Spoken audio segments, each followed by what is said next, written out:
Boxing's got a million stories, and most of them start the same. Some poor kid swinging for a way out, fists writing checks life never gave him. A few make it, most don't, and for the ones who do, sometimes it's worse. Bobby Chacon climbed that ladder, took the punches, won the fights, and made it to the top. But success came with a price, and by the time he got there, he wished he never had.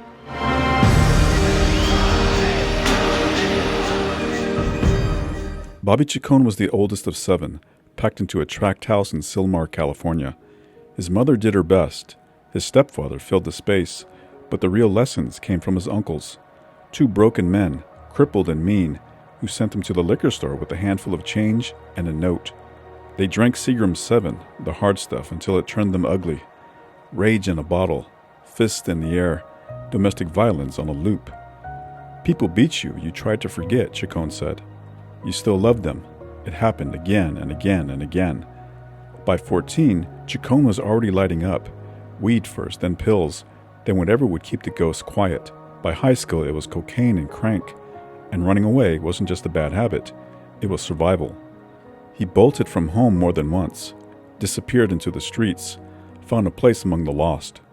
Eventually, he took charge of an all-Chicano gang in L.A. They called themselves The Group. I used to run away to the projects, and you go down the street a little bit, and you could be in a fight in a second. It's all depending if you wanted to or not.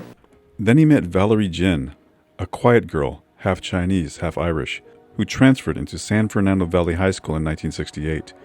She wasn't like the others, didn't talk much, didn't run with the crowd. And Bobby, a street kid with too many bad habits, found himself drawn to her like she was the only thing worth chasing. After high school, they mapped out a life. Bobby punched the clock at Lockheed, grinding through factory work, taking night classes at Northridge Junior College, trying to turn nothing into something. Then one night, he sat with Valerie, watching the fights on TV. Something on the screen pulled at him. The rhythm, the violence, the way a man could carve his name into the world with his fists. And just like that, everything else, the job, the classes, the plan, started looking like a bad bet. I was in a club, and I was fighting all the time. I fighting everybody in my club because they was all bigger than me. And so one day, me and my wife were watching the fight on the TV, and she said, "You, Zach, I want you to go down and do it. Fight all the time on the streets. Go out and be a fighter." I said, "I can't do it. You do it all the time. You go down and be a fighter." So I told her I would. And I went down, and my career never ended. Bobby walked into Jimmy Flores' gym in Pacoima, California, looking like a kid just passing through, not a fighter. Long hair, blue jeans, hands in his pockets. $5 to start, they told him. He didn't have it. He turned to leave, but before he hit the door, Joe Ponce called out, "Come back." Ponce had been around too long to waste time, but he knew the look. Street kids came through the gym all the time, full of fight, empty on future. But in Bobby, he saw something different, so he took him in. No charge, no guarantees, just a shot. Introduced him to the ring, the pain and the discipline that would either break him or turn him into something real. A boxer has to give up a lot of things. He can't eat. He can't be a husband very well. He can't be a father at times because he's always in training camp, training hard, can't do this, can't do that. Got to follow all the rules. Boxing's got a lot of restrictions. It's just like a wife, too. And my wife was jealous of that. Who was the best trainer you ever had? Joe Ponce. What was the words of wisdom you remember most from him? What did he tell you that you remember more than anything? What? I know. I'm trying to say. I don't know about how I say it, but the words and the best thing is no woman. No woman. You kidding? No woman. All right. Okay. Chacon didn't find boxing. It found him. Born for it. A hammer of a right hand, a head full of fire, and something to prove. After 2 years in the amateurs, he turned pro in 1972 at the age of 20. And he hit the ground running, 15 straight wins, wrecking everyone they put in front of him. Then came Chucho Castillo, a former bantamweight champion, his first step up. Chacon turned him into just another step. They called him the schoolboy, a name slapped on him when his promoter found out he was taking classes at a junior college. But books didn't pay the bills, and fists were getting him places. Then they threw him in with the legend, Ruben Olivares. Chacon had heart, had fire, had youth, but Olivares had something better: experience, timing, and the patience of a man who had already climbed the mountain. The schoolboy wasn't ready for the master. Bobby came out like wildfire, forcing Olivares to backpedal for 2 rounds, making the legend look like he had somewhere better to be. But that didn't last. At the start of the 3rd, Olivares planted his feet, stopped running, and started sharpshooting. The technician took over. Chacon swung wild, hitting nothing but air. Then came the 4th, and Olivares slipped a right hand clean through the chaos. Chacon didn't see it coming, but his jaw took the full introduction. His legs buckled, his head rattled, and by the 5th, he was lost. The 7th was a tease. Olivares taking his foot off the gas, catching his breath, letting Chacon throw, but landing nothing meaningful. A veteran playing with his food. Then the 8th round came, and Olivares decided he had enough fun. He went to work, breaking Bobby down, punching the life out of him. The 9th was the kill shot, a right hand straight to the chin. Chacon crumpled, dazed, legs useless. Somehow he made it through the round, but that was it. His trainer Joe Ponce had been on the ring steps, towel in hand, ready to call it. Didn't have to. Chacon knew when he was beat. He surrendered in his corner, unbeaten no more. Tell us about your fights with Ruben Olivares. Oh, that man was Mr. Noro. He showed me how to fight, and that was one of the reasons I fought him 4 times. And the first time, I said, what I looked for him all the time, and he gave me this, he gave me that. And I said, Joe, I'm having a hard time. I can't hear it. Moving. And he knew how to do everything. And I was still learning, so I took it back early going, so I paid him, and he had about 85, and I had 25, something like that. So it was a very good fight. Chacon was down, but he wasn't the kind of man who stayed there. 4 wins in a row, and now he was staring down Danny Little Red Lopez, a fan favorite, a knockout artist, the same guy who had once beaten him up so bad in the gym that Bobby nearly quit the sport for good. Now, Lopez was 23-0 with 22 knockouts, a one-man wrecking crew. And yet, Chacon walked in as the slight favorite. Early on, they came out throwing leather. No setup, no strategy, just 2 men trying to break each other's will, 1 punch at a time. Lopez's corner kept screaming for him to go to the body, but this wasn't that kind of fight. For a while, Lopez had the edge. By the 4th, he went all in, backing Chacon into a corner and unloading with both hands. It should have been the beginning of the end. But Bobby didn't go anywhere. He blocked what he could, ate the rest, then came storming back, swinging like a man who refused to lose. Lopez had thrown his best, and Chacon was still standing. That changed things. By the middle rounds, they had punched themselves into exhaustion, but neither had the sense to stop. Then came the 9th. Chacon drilled Lopez with the right that wasn't just seen, it was heard, a crack of fist on flesh. Then another, and another. Lopez staggered, bounced off the ropes, and Chacon pounced. Lopez hit the canvas. He pulled himself up, legs betraying him, eyes lost. He tried to fight back, but his punches were gone, his body refusing to cooperate.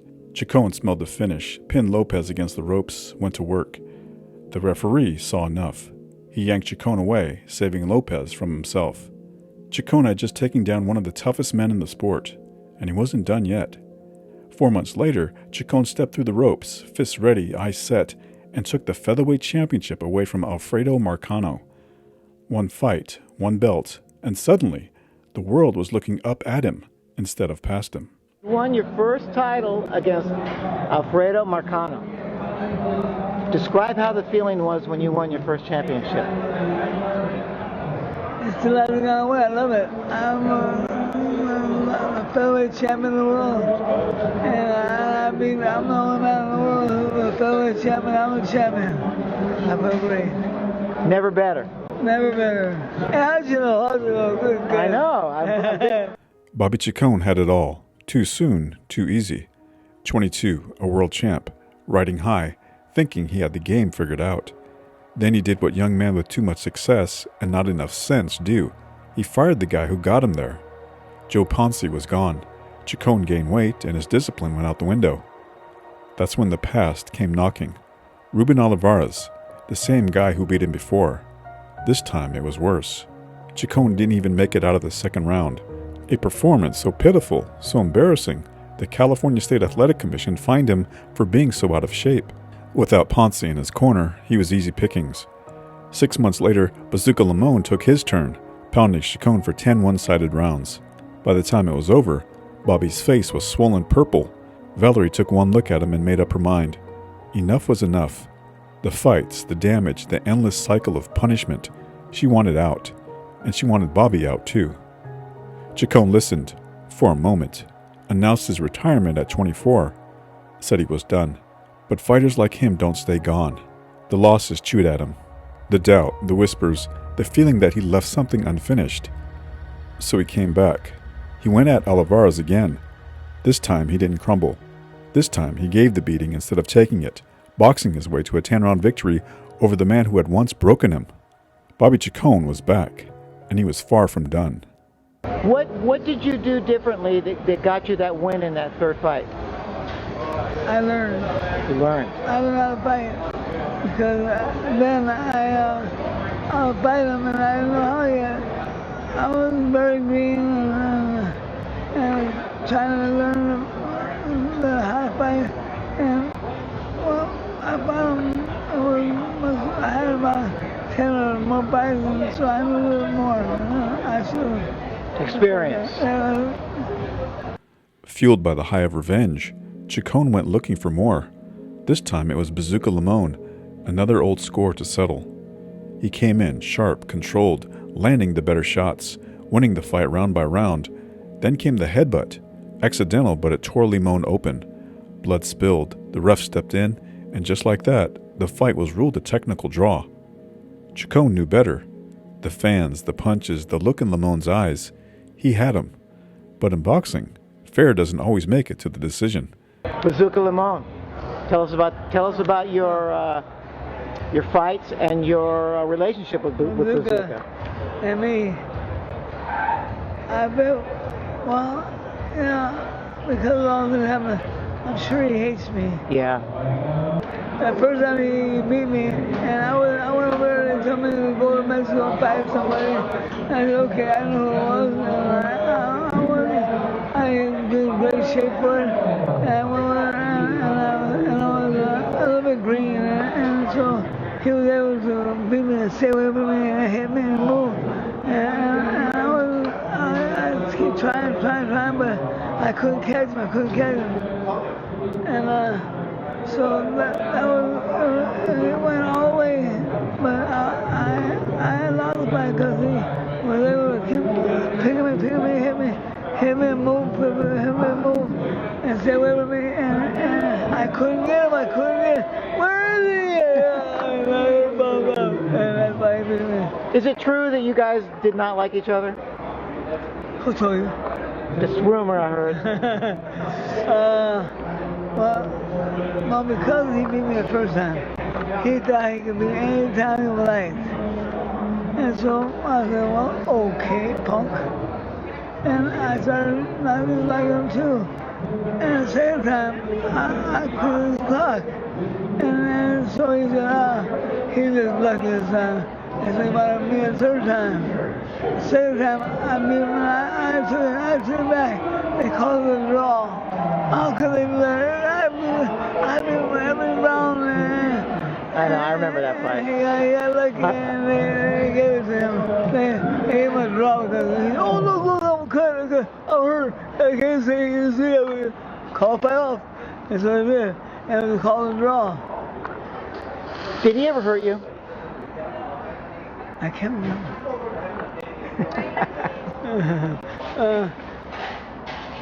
I must have hurt me somewhere along the way, but I really can't remember.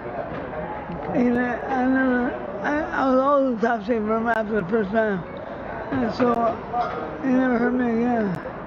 I went one time, we banged heads, and that time it hurt. Oh yeah, yeah. Everyone could see it. Fans, promoters, the whole fight world. Chacon was back. His management didn't waste time, throwing him straight into the fire against a new junior lightweight champ, a rising legend named Alexis Arguello. They didn't give Bobby much of a shot. Too small, too reckless, too easy to hit. But for 6 rounds, Chacon didn't give a damn about what people thought. He bled early but kept coming, and when the bell rang to end the 6th, he was ahead in the scoring. Then Arguello did what great fighters sometimes do. He bent the rules to break the man in front of him. A punch after the bell. Nothing blatant, nothing that would get him disqualified. Just enough to scramble Chacon's wires. Just enough to take the fight out of him. The 7th round was a formality. Bobby was dazed, a sitting target for Arguello's sledgehammer right hand. They stopped it in the corner. But for a while, Bobby had money now. Real money. Enough to drown out the losses. Enough to keep their hunger away. He bought horses, a Rolls Royce, lived big. For the first time in his life, he had beaten the kind of poverty that doesn't let go easy. But money, like boxing, doesn't promise you a happy ending. Another rumor I heard. You lived a high life. Cars, fast cars, big houses, women, what your trainer told you not to do. Tell us a little bit about that. Oh, that was a bad part of my life. But I just got involved with it all the time, and everybody told me, come with me, and I went. Trouble. Everywhere I went, I couldn't stop, stay away from it, because I was having fun here, fun there, and everybody was having a good time with me. And so I enjoyed the crazy life. And I was young and dumb and didn't know what I was doing. And I was taking my life. And that's all I can say about that. I love my wife because of that. He came back in March of 1980, straight into the fire, straight into the fists of an old enemy, Bazooka Limon. 3rd time around, he got the win, but it didn't feel like one. His face was wrecked. You don't walk away from a war with Bazooka Limon. You crawl out of it, bruised, battered, and breathing, if you're lucky. But Bobby kept going. 2 more wins, and suddenly another shot at the belt. Cornelius Boza Edwards. Bigger, younger, fresher. Bobby didn't care. He stood in there and traded. 6 rounds of hell, neither man giving an inch. Then time caught up. The gas tank ran dry. The punches lost their snap. And Boza Edwards started breaking him down piece by piece. By the 13th, there was nothing left. The ref waved it off, and Bobby Chacon, the man who never quit, had no choice but to surrender. His wife begged him to walk away from the sport. The fans saw it. The reporters saw it. It was time to walk away. But Bobby wasn't listening. And I realized that I had better do something now because Valerie was, wasn't going to take much more of this stuff. And so I made my move once I got up here. I asked her, give me one more chance. And I said at the end of 80, if I haven't done anything, or 81, that I will retire. And that's when I lost to Boza the first time. So I wanted to continue because I felt I had learned something from Boza Edwards. And she had nothing to do with that. She says, no, that's it. You promised me. I told her I couldn't keep that promise. And things happened from that. Chacon made peace with Joe Ponce. The old trainer took him back, but this time, no half measures. Ponce wanted him all in. Valerie, though, was done. She'd seen enough. The retirements, the comebacks, the punishment, it never ended. And Bobby, older now, took the shots differently. They stuck to him. She had 3 kids to raise, stuck out on a farm 65 miles north of Sacramento, no one to talk to but ghosts and empty fields. She tried to claw her way out, took a job as a teacher's aide, but the pay was a joke. She wrote children's books, sent them off, got nothing but rejection slips in return. Studied to be a paramedic but never followed through. The way she saw it, nothing ever landed. Her self-esteem was in the dirt. She had been the one who pushed Bobby into boxing, but she couldn't pull him out. And that thought started to eat at her. In February of 1982, Bobby left for training camp. While he was gone, Valerie decided she was done. Took a handful of sleeping pills, checked out. Her mother found her in time, got her to the hospital, saved her life. But when she woke up, she didn't see it that way. She stormed out of the hospital, disappeared. Weeks passed before anyone saw her again. On March 10th, Valerie was found at the Sacramento airport, wandering, ranting about guns, lost in her own mind. The family kept it quiet, didn't tell Bobby. Not yet. He had a fight to finish first. She already had it made up in her mind that she was going to. I was gone those 4 days, and they didn't tell me till after, but she was pacing. The last 3 nights, up all night long. Now, why? Why don't I know these things? Why do they want to keep this stuff away from me? Monday, March 15th, 1982. Valerie couldn't believe it. Another fight camp. Another goodbye. Bobby had promised. This was supposed to be the last one. But promises don't mean much when the gloves are laced up. That morning, Valerie sat by the phone, waiting, hoping. Maybe he'd call. Maybe he'd change his mind. But Bobby wasn't coming back. At some point, she gave up waiting. Put on "You Could Have Been With Me" on the turntable, kissed the pictures of her kids, locked the door, and sat down with a loaded rifle. Then she pulled the trigger. Her mother found her, called Bobby. When Bobby got there, she was still on the floor. The blood had dried, but it was everywhere, too much of it. She looked peaceful, almost untouched by what had happened. The girl he had loved since the beginning, the only one who ever really mattered. But love couldn't fight the demons for her. The next night, with the weight of it all pressing down, Bobby did what he'd always done. He laced up his gloves, stepped through the ropes, and fought. Must have been a state of shock or something. I just had to go through with the thing.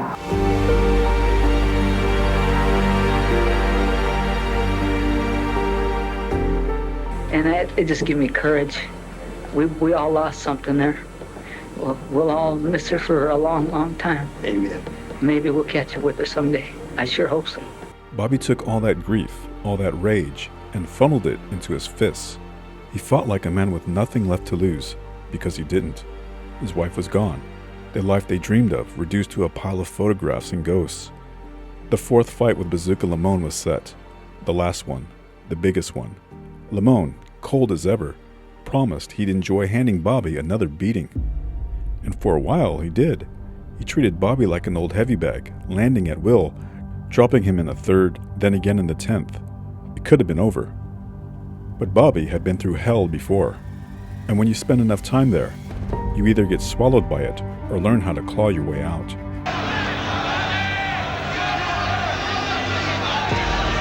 That right hand right into the face of the gent. Whoa, a hard left hand. Puts Chacon on the seat of his pants. Bobby bounces up, but he was stunned. No question about it. The referee giving him the standing 8-count, mandatory 8-count, as he stands in his corner. Something inside Bobby cracked open. The pain, the sorrow, the weight of it all. It turned into something else. He came back swinging, ripping shots to the body, chopping at Limon's head like a man tearing through the past. No strategy, no footwork, just raw will. Limon was tough, but he wasn't fighting the kind of demons Bobby was. The 10th round. There's the right hand, and another right hand by Bobby Chacon, and a hard left hook by Chacon. Leading from the nose since the 4th round. The cut caused by a butt.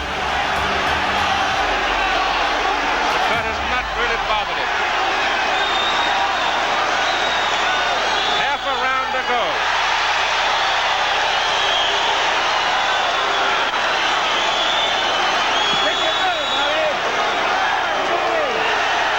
First meeting, Limon took a split decision. In their second meeting, a technical 7-round draw. Under California rules, a cut stopped it. In their third meeting, it was Chacon who took a 10-round split decision. The cleaner, more precise blows now belong to Bobby Chacon. Fight still reasonably close. Sure, on the scorecard.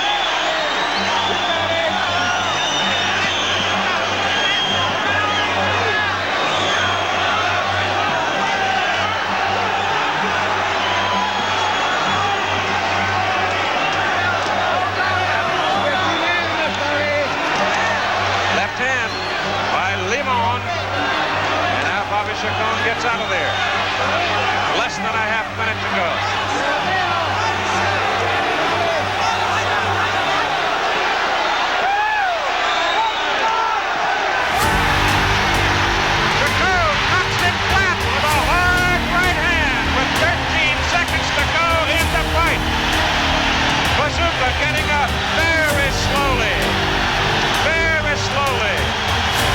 a look at him.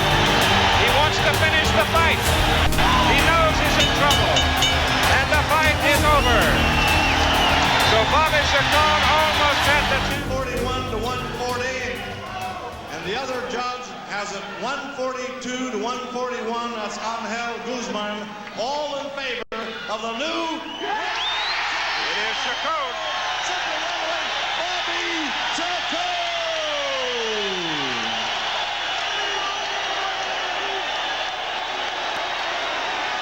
Bazooka made a mistake. He come to my old town. I did the scoring and they did the punching. Oh, don't talk to me about punching. I've never seen anybody throw so many punches in my life. Oh, I got shape. And here I am, 31 years old. How can a person that old throw that many punches? I just wanted that thing. 22 years old, and I threw it away. I had to get it again. And this is dedicated to my wife. She couldn't wait for me. I'm told, Bobby, that you've gone through the toughest training period of your entire life for this one. Well, yeah, I went to L.A. to be with my trainer, Joe Ponce. I knew he'd get me in training. I couldn't do it here. There's no southpaws. And I just had to get in shape for this one. Bazooka and me fought 3 times, and he has gotten better. No doubt. I thought you were going to get him back in the 13th. Well, that just proves what his heart has grown. He's fought some good fighters. I hit him like that before, and he was looking for a hiding place. I hit him like that tonight, and he didn't care. He was coming right back. He shook it off and came back. The cut came from the butt, did it? The head butt in the fourth we round? bumped heads a few times. It must have. I really didn't say that was a butt. I wasn't going to say stop the fight. I'm like, like he did that second time. But Bobby, you're the toughest guy I've ever seen. Congratulations. damn it, I want to win. Okay, thank you. Okay, baby. Good to see you. The WBC took his title, just like that. Paperwork, politics, the usual boxing BS. Said he had to fight Hector Camacho, the young hotshot on the rise. Bobby had other plans. There was more money on the table for something bigger, something personal. Boza Edwards, the man who broke him last time. The man he had to face again. So Bobby did what Bobby always did. Took the harder road, the one lined with blood and regret. He stepped back into the ring with Boza, fist loaded, knowing damn well this wasn't just a fight. It was payback. I'm looking to a technical fight. This time it's going to be a completely different fight because I've been doing some revisions on the previous fight we had before, and to my knowledge it's not going to be a hard fight. You know, when you got 2 bombers in there, people expect the fight to end real quickly, but I think he's very durable, and I think I've proven that I can take a punch or 2 myself. If we get hit, we know how to take them, we know how to come back, and we're both in condition, so I think you're going to see a good 12-round fight. Chacon came out fast, sharp, like a man with something to prove. He wasn't just throwing punches, he was carving up Boza Edwards, slicing in with lead rights, hacking the body like he was taking an axe to it. He put Boza on the floor in the first, then again in the second. For a moment, it looked like Bobby had him. Looked like this fight might be his. Then came the third, and everything turned. Bobby went down, got back up, but now he was bleeding. Both eyes split, blood pouring down his face. Twice the ref stopped the fight, waved in the doctor. Twice, Bobby begged. Just one more round. They let him have it, then another. Bobby fought blind, swinging through the red haze, through the fists crashing into his skull. Kept coming forward, kept throwing like he could punch his way through the grief, the ghosts, the weight of everything he'd lost. Boza cracked him, split him open worse, but Bobby didn't stop. He just kept chopping, hacking at him like a man working a tree in the dark, hoping, knowing, he'd feel it start to fall. Edwards down! And nearly landed face first on our left. And that's what this crowd has been waiting for. Here comes Bobby. 2 minutes remaining, 12th and final round. And Chacon encouraged by that last knockdown. Has he got the strength to finish Boza? And has Boza got the strength to take it? Chacon now looking to reach back for everything.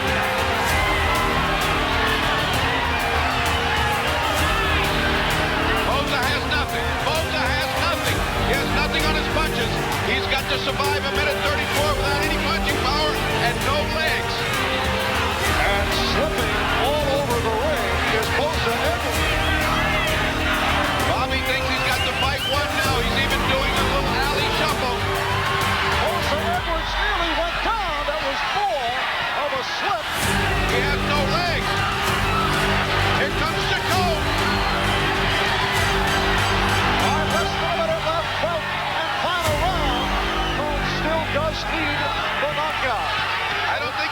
because his corner's been telling him he's ahead. And now with this big knockdown, it's a 10-8 round. It really is going to be close now. Final seconds of the bout, and what a nutty performance by Bobby Chacon. And the crowd reacts. Judge Dave Moretti scores 117, 111 for the winner and still super featherweight champion of the world, Bobby Chacon. What about Cornelius Boza Edwards? Cornelius, both of them were. Tell us about those fights. Well, he was very strong and big. He was big. The house was up there. He said, well, I'll show you. He tried to keep me away with that big long right to me. He faced me this way, not this way. This way. He was right left hand. And like, okay, and let me try. And so I had a hard time facing him the first time. What were you thinking? Last round, second fight. You had to knock him down to win. What were you thinking going into that last round? I'm in good shape, and I'm going to go out and do my best this round. And so I wanted to get him, and that's what I did. You did, huh? Yeah. I went out there, fought hard. I was in top shape. I got to be in top shape to be a good fighter. And I was, so I was able to go out there and fight him hard. That's right, he's down. He's down. He's down. I said, stay down. Hey, get up. Bobby moved up in weight, chasing one last shot, one last crown.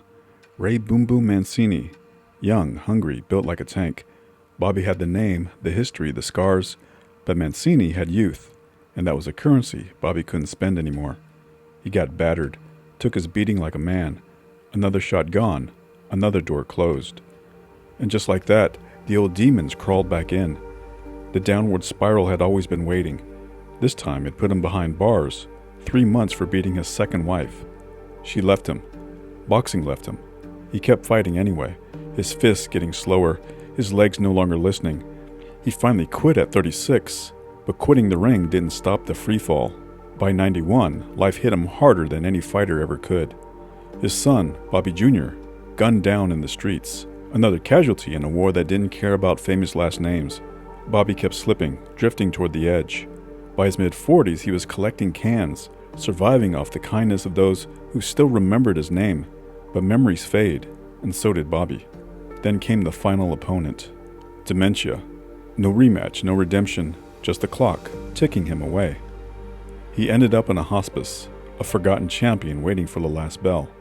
It rang when he turned 64. Boxing had given him everything: fame, money, glory. Time and fate took the rest. Years before, Valerie had left a suicide note, but she didn't send it to Bobby. She sent it to Jackie Barnett, his manager, a man who also made movies. Maybe, in the end, she thought their story was meant for the screen. My dying will bring something back to him, and maybe they'll make a picture about me. I've got the perfect ending. I'm gonna kill myself with a bullet. Please be sure and give Bobby all the money. I look at those pictures, I see her smile. I see her doing something. I see her by her horses. I see her with the kids. I see her hugging me, holding me. I'll cry right now. So much I miss her.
I'll say it because I hope I can help, and with my own problems.